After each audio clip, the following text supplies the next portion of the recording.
ஒரு காட்டில் ஒரு குருவி இருந்துச்சாம். அந்த குருவிக்கு அம்மா அப்பா இல்லையா. டெய்லியும் அதுவே தான் போய் இரை தேடி சாப்பிட்டு வருமா. நாட்கள் போக போக பனிக்காலம் தொடங்கிருச்சான்.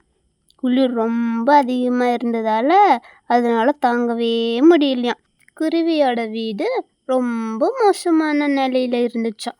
அங்கங்கே ஓட்டையாக இருந்துச்சான். அது வழியாக பனியெல்லாம் வீட்டுக்குள்ளே வந்துச்சாம்மா. அன்னைக்கு ராத்திரி குருவி எப்படியாச்சும் சமாளிச்சிடுச்சாம்மா.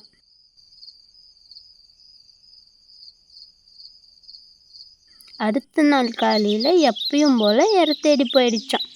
அன்னைக்கு நைட்டு குளிர் ரொம்ப ஓவராக இருந்துச்சு. அதனால் குருவினால் குளிர் தாங்க முடியாமல் பக்கத்து வீட்டில் இருக்கிற குருவிங்க கிட்ட கம்பளி கிடைக்குமான்னு கேட்டுச்சான். அக்கம் பக்கத்தில் எங்கேயும் கேட்டு கிடைக்கலையாம்மா. அன்னைக்கு ராத்திரியும் குளிர்லேயே தூங்கிச்சான் குருவி. அடுத்த நாள் காலையில் வழக்கம் போல் இரை தேட போச்சான். அங்கே ஒரு பெரிய கம்பளியை பார்த்துச்சான் குருவி. அதை பார்த்த உடனே குருவிக்கு ஒரே சந்தோஷம். ஆனால் அதனால் அந்த கம்பளியை தூக்கிட்டு போகவே முடியலையாம். அதனால் ஏமாற்றத்தோடு திரும்ப வீட்டுக்கே வந்துடுச்சான். அன்னைக்கு நைட்டும் குளிரில் இருந்துச்சான் குருவி.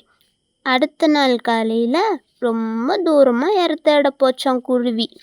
அந்த இடத்துல ஒரு சின்ன கம்பளியை பார்த்துச்சான் குருவி.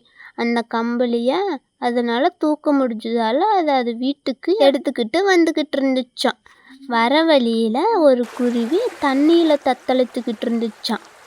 அந்த குருவியை காப்பாற்றி கரைக்கு கூட்டிகிட்டு வந்துச்சான். அந்த தண்ணியில் விழுந்த குருவி குளிரில் நடுங்கிக்கிட்டு இருந்துச்சான். அதை பார்த்த குருவி தன் கம்பளி அந்த குருவிக்கு போத்தி விட்டுட்டுச்சான்.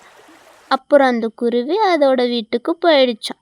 அங்கே போய் பார்த்தா அதோட வீட்டில் ஒரு கம்பளி இருந்துச்சான். குருவி சந்தோஷமாக அந்த கம்பளியை வச்சு குளிர்காலத்தை கழிச்சிருச்சான்.